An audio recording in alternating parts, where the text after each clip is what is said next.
Здравствуйте, дорогие друзья! С вами программа «Главное». В студии Вестника Кавказа Гея Саралидзе, Марина Лагутина. Обсуждаем главные новости Южного Кавказа за неделю. И сегодня поговорим про Грузию. И у нас в гостях политолог Васо Капанадзе. Васо, здравствуйте! Здравствуйте вас. Марина, Гея, добрый день. После выступления Бедзины Иванишвили, после заявления, сделанного на полях 79-й сессии Генассамблеи ООН Ираклием Кабахидзе, помимо темы выборов на грузинское такое пространство и не только информационное, вышла еще тема нормализации отношений между Грузией, Южной Осетией, Абхазией и восстановления территориальной целостности Грузии мирным путем. Министр иностранных дел России Сергей Лавров также на полях Генассамблеи ООН поддержал инициативу грузинских властей и сказал, что Россия окажет всяческую поддержку в этом процессе. И вот хотелось бы поговорить, какие вообще перспективы у этого процесса и возможно ли такое мирное восстановление территориальной целостности страны, которое себе задачу поставили грузинские власти. Васо, пожалуйста. Да, вопрос очень важный для Грузии, для ее общества, для ее населения. Сложный вопрос, но то, что уже заговорили о том, что такая перспектива существует в плане примирения, в плане восстановления территориальной целостности Грузии, уже хорошо.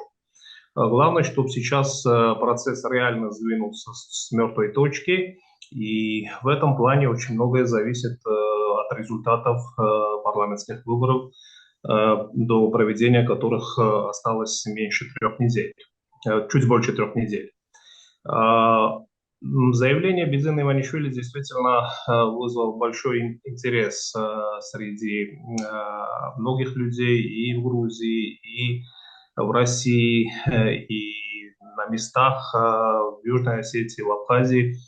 Это заявление оценивают действительно по-разному, но по моей оценке это действительно очень важное и правильное заявление о том, что Грузия действительно несет свою долю ответственности в том конфликте, который имел место в августе 2008 года. И это заявление смелого человека, который имеет очень серьезный политический вес в Грузии и, более того, является самым влиятельным человеком Грузии, поэтому его словам прислушиваются. Об этом мы поговорим более подробно во время нашего эфира.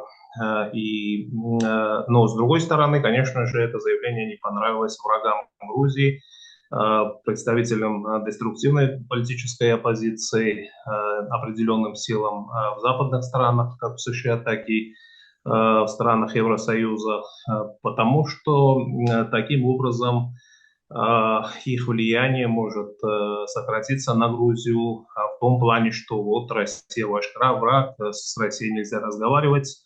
И они считают, что и абхазы, и осетины враги грузинского государства, враги грузин. Конечно же, эту тенденцию этим заявлением Бедзина Иванишвили старается переломить. И это очень смелый и правильный шаг, рискованный немного перед выборами, но вполне оправданный с прицелом на перспективу регулирования вот этих конфликтов на территории Грузии. Спасибо, Васо. Вот, Гея, как вам кажется, люди делают такое заявление: мы хотим мирного восстановления территориальной целостности. Казалось бы, что может быть более позитивное, более то, что нужно поддерживать? Почему это не поддерживается вот со стороны Запада и так далее? Хотя люди говорят: мы не хотим войны, мы хотим дружить. Да потому что Западу не нужна мирная Грузия. Это вообще не входит в их планы. Понимаете, дело в том, что на Западе, я все пытаюсь со своими, когда знакомыми, и которые занимаются политикой в Грузии, которые не занимаются политикой, которые занимаются бизнесом. Я все время пытаюсь достучаться до них, что и объяснить как-то, я не знаю, почему, они умные люди, почему они этого не понимают, многие. Для меня загадка, что Западу глубоко наплевать на интересы Грузии, на Грузию и на грузинский народ. Это для меня абсолютная аксиома. Да? Она уже столько раз уже подтверждалась, что уже теперь не требует никакого фактологического подтверждения, потому что это так и есть. И они это демонстрируют каждый день. Поэтому исходить из того, что а вот почему они не хотят мира, да потому что плевать они хотели на Грузию и на то, будет там война и как там будут жить люди. У них есть свои интересы, которые они готовы просто лишить даже Грузию государственности и пойти дальше, и даже не заметить. Поэтому, конечно, Грузия должна исходить прежде всего из своих национальных интересов. Что касается вот этого заявления Иванишвили, я уже говорил, скажу еще раз. Да, я считаю, что это действительно очень смелое, очень правильное заявление. И то, что оно делается в преддверии вот этих очень важных выборов, мне кажется, тоже говорит о все-таки не просто о желании удержать власть и властвовать, а о том, какая концепция, да, предлагается обществу для развития дальше, какой путь. Да, это и, кстати, ведь рисковала ли власть, когда принимала закон об иноагентах? Да? Конечно, рисковала. Рисковала, ну, прежде всего, отношениями с Западом, когда принимали закон по ЛГБТ. Конечно, рисковали. Рискуют ли сейчас, когда заявляют о том, что да, только мирным путем мы будем идти к восстановлению? Конечно, рискуют. Потому что мало того, что оппозиция тут же ополчилась, да, на это, что, мол, это какие-то попытки договорников с Россией там, и так далее. Вы обратите внимание, что очень неоднозначная реакция и в Южной Осетии, и в Абхазии. Вернее, она однозначная, если говорить о властьпридержащих в Абхазии и в Южной Осетии. Кстати, я вот такие воинственные и очень радикальные заявления, которые были сделаны о том, что мы никогда там и так далее, не за то воевали, я не уверен, что вот прям 100% населения Южной Осетии и Абхазии поддерживает такие заявления. Понимаете, мирному диалогу нет альтернативы. И из этого надо выходить. Я тоже для тех, кто там начинает выступать с точки зрения, а вы спросите у абхазского народа. Да, конечно, безусловно, надо спрашивать. Для этого и есть переговорный процесс. Но я бы все-таки не забывал о том, что больше половины населения Республики Абхазия были вынуждены покинуть под страхом смерти. И у этих людей есть свои права. В том числе и в разговоре о том, как дальше будут жить, да, эти территории. То же самое можно сказать и про Южную Осетию. Ну, там может быть количество людей, ну, в процентном отношении меньше, но она тоже значительная. И это тоже, и интересы этих людей не должны забываться. Понимаете, они, в общем, имеют право на то, чтобы тоже высказываться. И если Грузия, да, в лице сейчас официальных властей говорит о том, что, и прежде всего Иванишвили, который является действительно лидером, да, сейчас грузинской власти, безусловным, и если он говорит, что есть часть вины на грузинском народе, грузинском государстве, то, безусловно, хотелось бы, чтобы в процессе этих переговоров другая сторона тоже бы признала, что, в общем, с ее стороны тоже были допущены шаги, за которые неплохо было бы, в общем, тоже покаяться. Так скажу, если уже там с христианской морали говорить. Вот. Но я еще раз подчеркиваю, как бы там стороны сейчас не говорили, что бы ни как бы там не отнеслись к словам Лаврова, который положительно оценивает эту динамику, министр иностранных дел России, я считаю, что если вы считаете, что мирному пути нет альтернативы, что если мирное соглашение, да, это и решение этих уже таких старых проблем, да, там, в длину скоро человеческой жизни будет, если они должны как-то решаться и обсуждаться, то тогда надо садиться. Если нет альтернативы этому, тогда, потому что альтернатива мирным переговорам, разговорам только война. Рано или поздно, в той или иной ситуации. Поэтому, на мой взгляд, конечно, это очень положительное, такое положительное событие, которое произошло, и я лично очень с большим воодушевлением его воспринял. Ну и мы видим, что это событие, вот эти заявления, они не из бухты-барахты появились, а это такое планомерное, то есть этому предшествовал ряд других заявлений о том, что Грузия признает, и до этого было сказано, часть вины, то есть летом еще было, и о том, что будет судебный процесс над теми, кто принимал решения в том военном конфликте и так далее. И вот хотелось бы вас спросить у вас, как вы думаете, это лишь часть предвыборной вот такой кампании, то есть выбранная стратегия, хотя вы сказали, что это очень рискованные шаги, или же действительно это вот такой план на десятилетия, мне кажется, вперед развития страны, как его видят нынешние власти? И то, и другое, Марина. Это и часть предвыборной кампании, и это все делается с прицелом на стратегический план Грузии, действительно урегулировать эти конфликты мирным путем.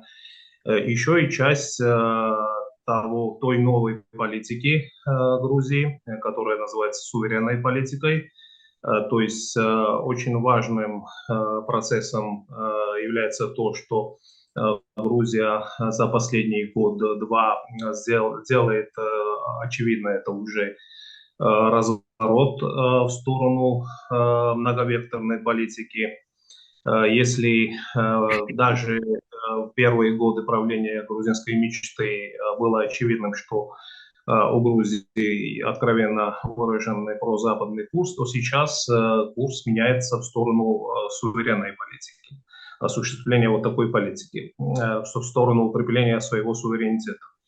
И действительно это очень серьезный процесс, потому что чревато очень многими проблемами, и эти проблемы заметны каждый день в общественно-политической жизни Грузии, и давление все усиливается и усиливается со стороны Запада.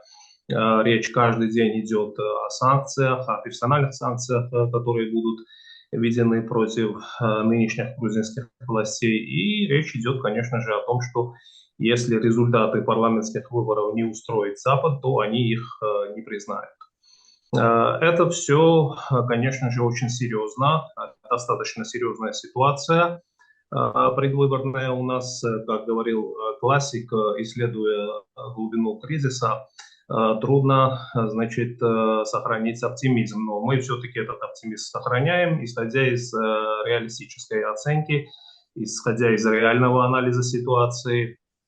И, конечно же, результаты этих выборов в принципе, очень многое определят в плане нашего дальнейшего оптимизма, в плане развития Грузии, урегулирования тех проблем, которые стоят, решения тех проблем, которые стоят перед Грузией, урегулирования этих конфликтов. Давление Запада действительно растет, но отдельно, наверное, мы поговорим и о предвыборной ситуации в Грузии, о раскладе сил.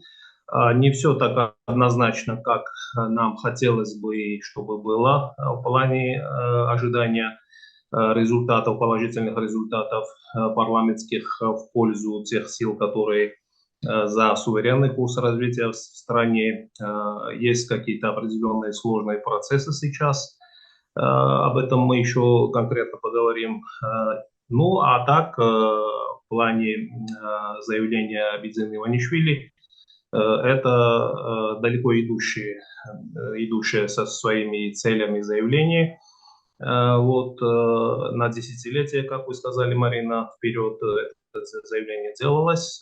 Но действительно проблемы и в плане этого заявления, и в плане вообще, как будет развиваться ситуация в Грузии, будет, потому что после 20-30-летнего вот такого курса прозападного сделать такой геополитический серьезный разворот в сторону суверенности, в сторону того, чтобы баланс геополитических интересов в Грузии был установлен постепенно. Это очень сложный процесс, и объективные сложности в этом процессе есть и будут. Это однозначно. Но такова наша жизнь, нужно справляться с этими проблемами, с этими вызовами, иначе никак. И, конечно же, это очень важный процесс и в плане улучшения российско-грузинских отношений, в плане урегулирования вот этих конфликтов на территории Грузии, в плане того, чтобы начали вырисовываться перспективы урегулирования этих конфликтов, реальные перспективы. Тем более с учетом того, что мы наблюдаем за последний месяц определенное ухудшение, можно сказать, российско-абхазских отношений. Ведь Россия признает независимость Абхазии, но мы все знаем, что Россия ввела экономические санкции в отношении Абхазии, и это тоже очень серьезный процесс в плане урегулирования вот этих конфликтов на территории Грузии. Спасибо, Васо. Виля? Ну, я вот сейчас Васо расскажет о том, какие сейчас расклады сил там и так далее. Единственное, что я бы, да, очень аккуратно бы относился к тем социологическим различным опросам, которые сейчас по Грузии появляются. Вот. Очень часто, если проследить, да, там, эволюцию этих опросов и то, как менялся расклад, который они предсказывали, он показывает, что вдруг, да, там, после определенных событий грузинская мечта стала терять влияние, голоса там, и так далее. Ну вот, конечно, на эти цифры надо обращать внимание, их анализировать, но все-таки делать скидку на то, кто и как их делает. Это первое. Второе, мне кажется, в Грузии должны понять сейчас грузинский народ прежде всего, что предстоит не просто выборы какого-то менеджмента, да, который будет вести по той или иной дороге Грузию и народ. Сейчас предстоит, вот так получилось, что эти парламентские выборы, они являются цивилизационным выбором. То есть, сделав сейчас вот и проголосовав, да, так получается, что грузинский народ выбирает действительно то, по какому пути, скорее всего, достаточно долго он будет развиваться и идти. Вот. И вот эта история о том, что стоит выбор между войной и миром, для меня, мне кажется, что это очень показательно. Причем не только в конкретном, да, его изводе, там, вот, что начнется прямо завтра война. Нет, но дело в том, что тот выбор, который сейчас делается, он не только о сиюминутном, но и отношении там, к вере, к собственной истории, к собственным традициям, к самости грузин. Да, вот, и если будет сделан вот этот выбор в пользу либерально-демократических вот этих, значит, неких ценностей в кавычках, после этого, ну, трудно будет кого-то винить в этом, да, и переносить на кого-то эту вину за то, что произошло. В данном случае будет виноват каждый человек, который, да, сделает этот выбор. Это с моей точки зрения. И вот хорошо было бы, чтобы все, кто придут к избирательным участкам в Грузии, это понимали. Ну вот как раз на этой неделе Бедзина Иванишвили выступил с заявлением, с призывом грузинских граждан приходить на избирательные участки и голосовать за мир и национальные ценности. И мне кажется, еще это вот его такой призыв связан с тем, что часто люди, которые и поддерживают свои национальные ценности, то есть и политику властей, они остаются довольно пассивными, то есть они такие, ну, наша партия и так все время выигрывает, можем не ходить на выборы, полениться и там просто остаться дома. А вот как раз оппозиционные, сторонники оппозиции, того же национального движения, они очень активны, мобилизованы. И ну, как бы в обществе бывает такое, что их гораздо меньше, а тех, кто выбирает, там, ну, скажем, поддерживает политику грузинской мечты, больше, но на избирательные участки они не идут. И в этом как раз проблема. Васо, пожалуйста, расскажите про расклады и чего нам стоит опасаться, и действительно ли есть такая проблема, что общество может быть пассивным, или же как раз из-за того, что сейчас складывается такая ситуация, что это очень важные выборы, все-таки люди, которые до этого не ходили, пойдут и проголосуют за свое будущее. Да, выборы носят действительно чрезвычайный характер, очень важный характер, потому что действительно каждый гражданин Грузии должен сделать практически, смело можно сказать, что цивилизационный выбор. Это и как референдум для Грузии, по какому пути пойдет страна в ближайшие годы, и сохранится ли здесь чрезмерное влияние Запада на Грузию, и таким образом перспективы урегулирования конфликтов, налаживания хороших отношений с Россией будет под вопросом. Или же победить суверенный курс развития страны, тоже очень нелегкий, очень сложный путь, исходя из того, о чем мы уже говорили. Но есть определенные объективные сложности и у грузинской мечты, чтобы в том плане, чтобы постараться убедительно выиграть эти выборы.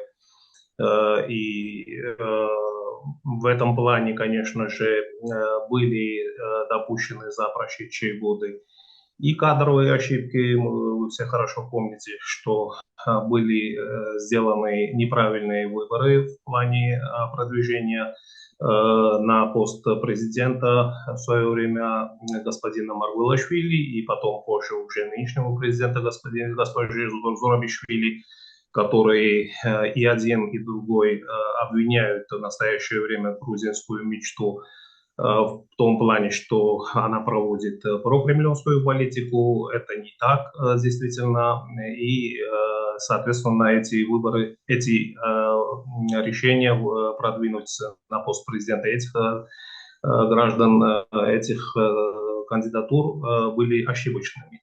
Ну и есть в предвыборном периоде заметны и другие какие-то такие движения некоординированные.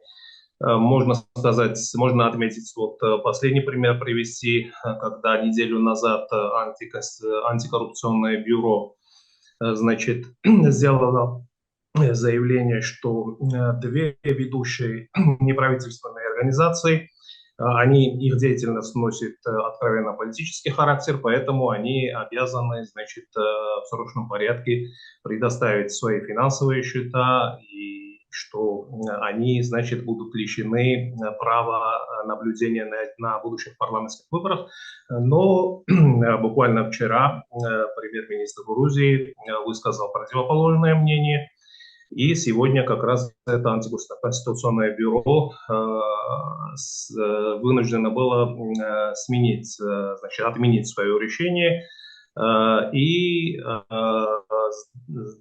значит, дать этим организациям, этим двум неправительственным организациям право наблюдать за выборами.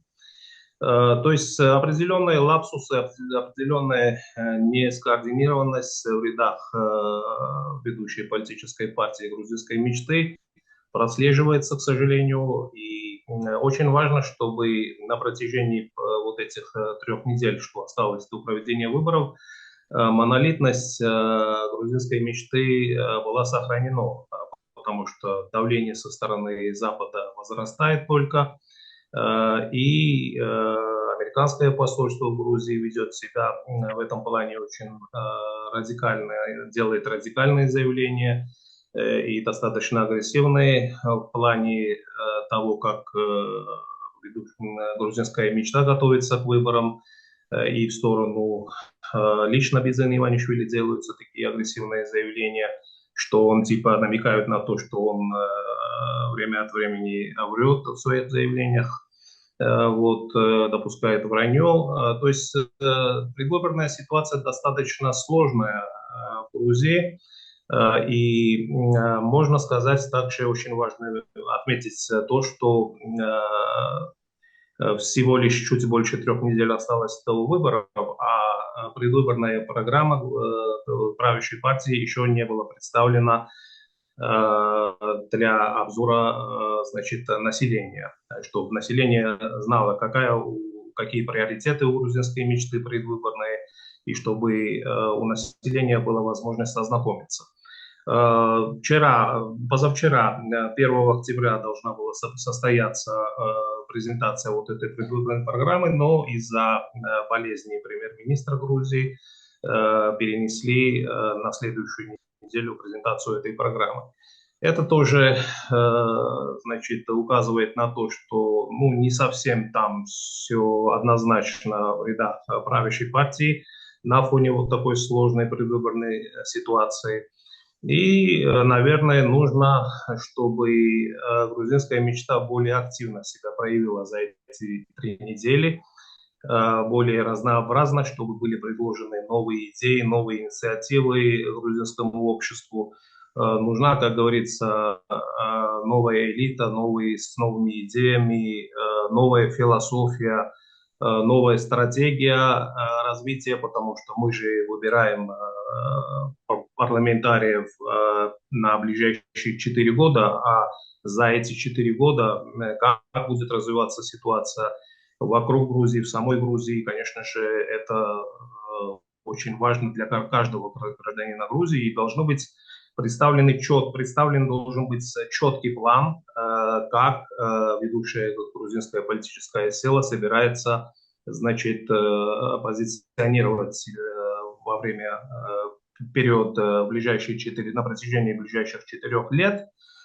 И, соответственно, вот те люди, которые еще не решили, за кого будут голосовать, они будут исходить из конкретных пунктов, конкретных идей, которые будут содержаться в предвыборной программе грузинской мечты. В этом плане оппозиция выглядит гораздо более активней вот, за последние недели. И можно прослеживается тенденция, когда можно смело сказать, что оппозиционеры почему-то не сомневаются в общей победе над грузинской мечтой. Поэтому ситуация неоднозначная, но я думаю, что большинство грузинских избирателей сделает правильный выбор, несмотря на то, что есть за что критиковать нынешние грузинские власти. Но сейчас, исходя из геополитической ситуации сложной, и исходя из того, что нужно сделать правильный выбор в том плане, по какому пути пойдет Грузия, наверное, было бы правильнее голосовать в нынешних условиях за правящую партию. Посмотрим, что решат наши избиратели 26 октября. Ну вот Васо, мне кажется, описал такого идеального избирателя, который разбирается во всех программах, все изучает и как бы вот идет максимально подготовленный на выборы. Но это потому, что политизация грузинского общества на очень высоком уровне, к сожалению, но это так. Ну, так это правильно, это хорошо, что если это так, но часто можно услышать такое мнение вообще не только про Грузию, но и про Кавказ в целом, что на Кавказе голосуют за личность, то есть не за программу, а за личность. И вот, Гия, как вам кажется, может сыграть это в положительную сторону, что те, например, кто не будут особо разбираться, да, вот в программах, там в деревне где-то, да, или что, будут голосовать за Иванишвили, либо за Саакашвили?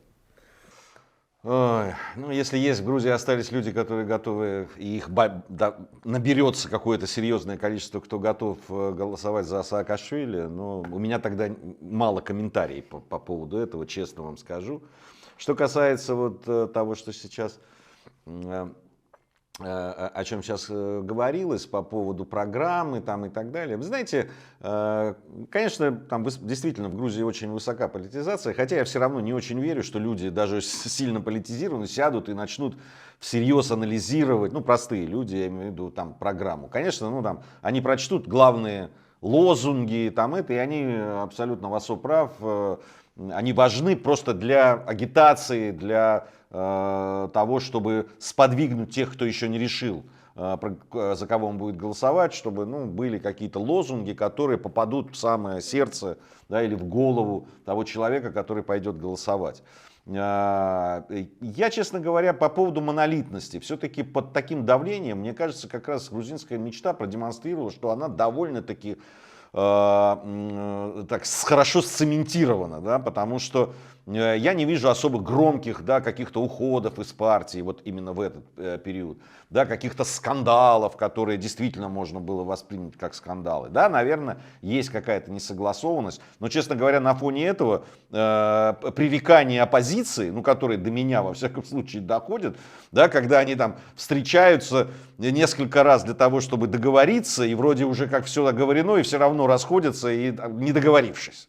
Да, там несколько оппозиционных партий, да, там нету вот этого монолитного как раз, тем более, что я уверен, что даже если будет какой-то более-менее очевидный успех оппозиционный, то, что они через день разругаются, не поделив что-то, я абсолютно в этом уверен. Мне кажется, в этом уверены и те, кто пойдет голосовать.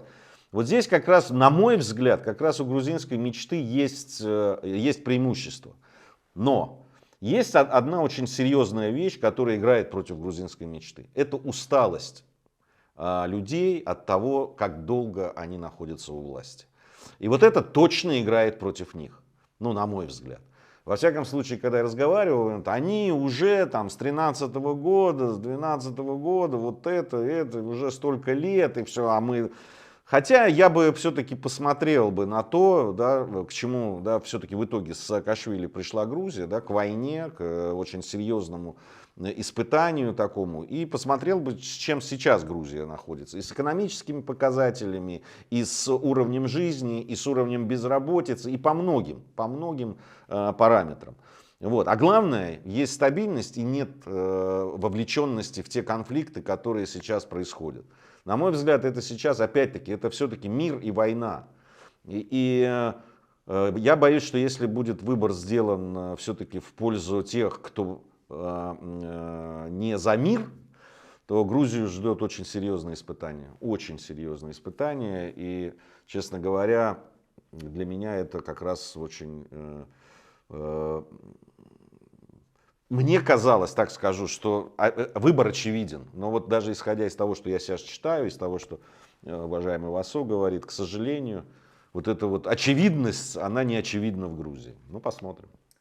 Ну, на этой неделе еще спикер парламента Грузии Папуашвили говорил о том, что сценарий протестов после выборов уже решен, он уже подготовлен, готов.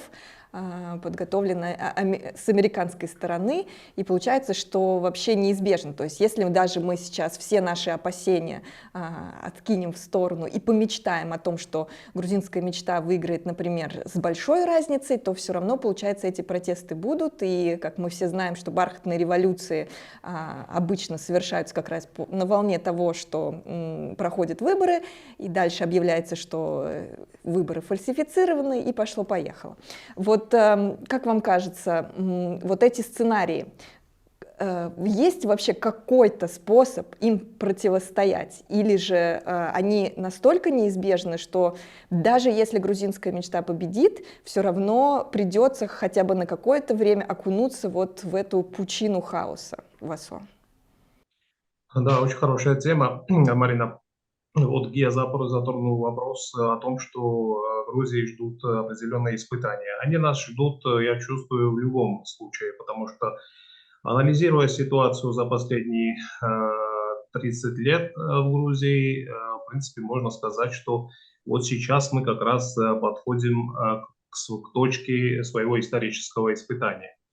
Эти выборы очень многое значат для Грузии, и действительно вопрос перед избирателями ставится таким образом: вы будете голосовать за мир или за войну?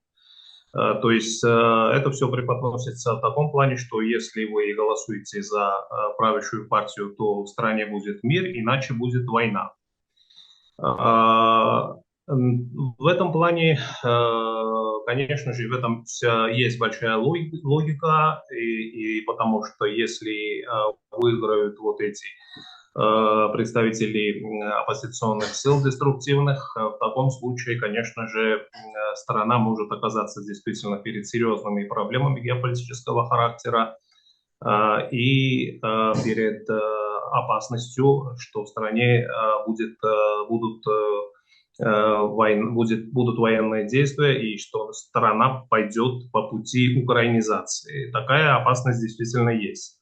С другой стороны, мы даже можем однозначно сказать, что чем убедительнее будет победа грузинской мечты на этих выборах, тем ответственность, степень ответственности представителей грузинской мечты, правящей партии, будет гораздо более высокой. Это однозначно, потому что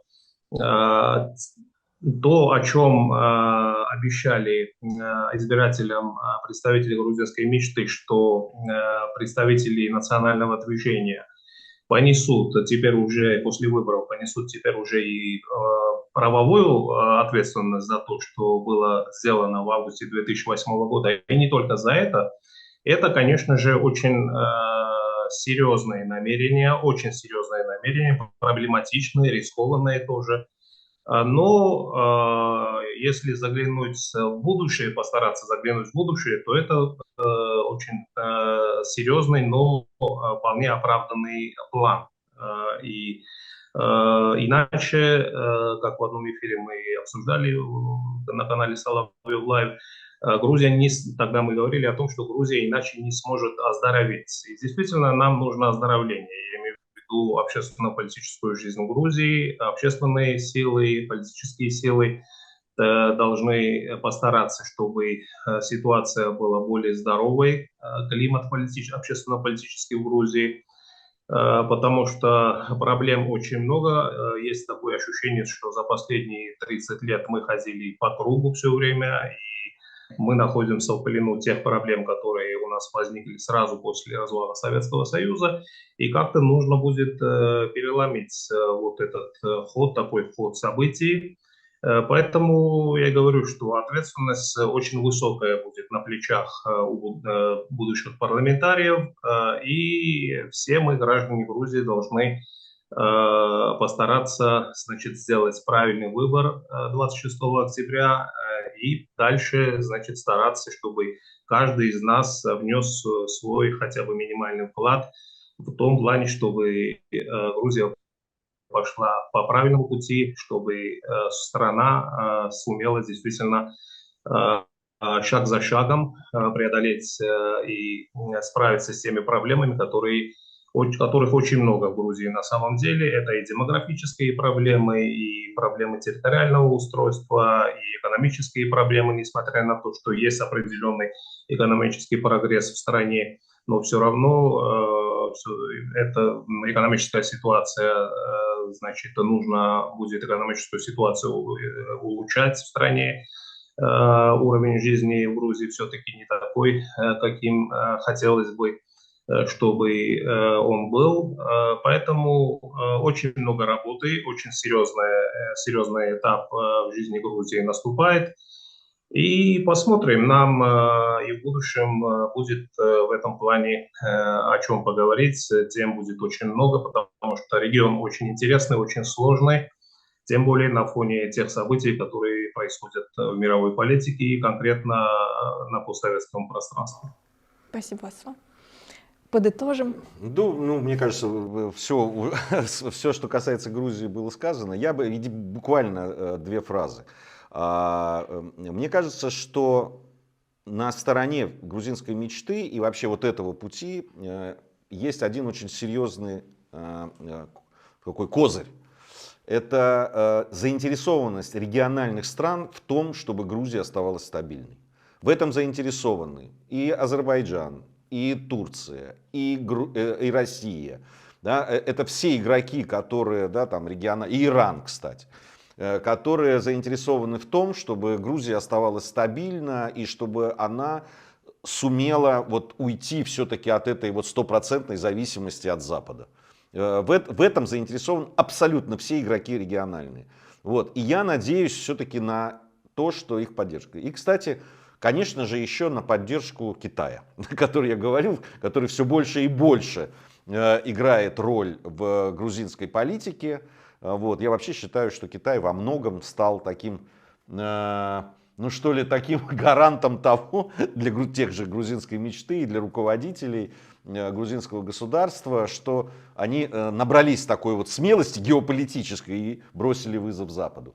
Поэтому, ну, посмотрим, как все будет. Конечно, я думаю, что мы еще до 20-х чисел октября, до 26 октября еще встретимся, потому что будут к этому поводы обязательно. Спасибо большое за интересную беседу. Будем продолжать наблюдать за предвыборным процессом в Грузии. Я напоминаю, что сегодня у нас в гостях был политолог Васо Капанадзе. Васо, спасибо большое. До свидания. Спасибо. До свидания.